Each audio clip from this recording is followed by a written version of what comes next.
Dahod ST bus સ્ટેશનના પરિસરમાં RCC road બનાવવાની કામગીરીમાં બેદરકારી. દાહોદનું એસટી બસ સ્ટેશન, જ્યાં 24 કલાક એસટી બસો અને હજારો મુસાફરોની અવરજવર રહે છે, આ વ્યસ્ત પરિસરમાં અત્યારે આરસીસી રોડ બનાવવાનું કામ ચાલી રહ્યું છે. પરંતુ નવાઈ એ વાતની છે કે ધોધમાર વરસાદ વરસી રહ્યો હોવા છતાં કોન્ટ્રાક્ટર દ્વારા કામ બંધ કરવાને બદલે ધમધમાટ ચાલુ રાખવામાં આવ્યું છે.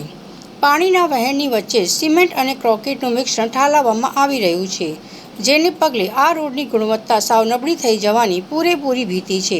સ્થાનિક લોકો અને મુસાફરો આ જોઈને આશ્ચર્યમાં મુકાયા છે કે એસટી વિભાગના ઉચ્ચ અધિકારીઓની આવી તે કેવી લાપરવાહી.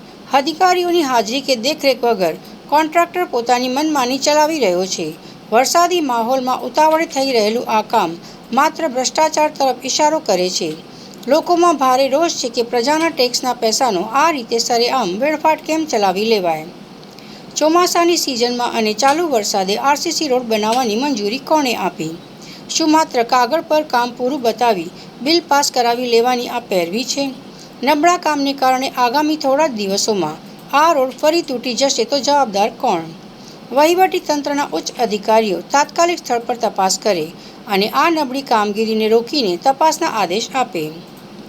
ચોમાસામાં રોડ રસ્તાના કામો બંધ રાખવાના સરકારી નિયમો હોય છે, તેમ છતાં દાહોદ એસટી તંત્રની આંખ નીચે આ ખેલ ખેલાઈ રહ્યો છે. વરસાદના પાણીમાં ધોવાઈ રહેલો આ સિમેન્ટ રોડ કેટલા દિવસ ટકશે તે તો રામ જાણે, પરંતુ મુસાફરો અને જનતા હવે આ મામલે કલેક્ટર અને ઉચ્ચ કક્ષાએ રજૂઆત કરવાની તૈયારી કરી રહ્યા છે.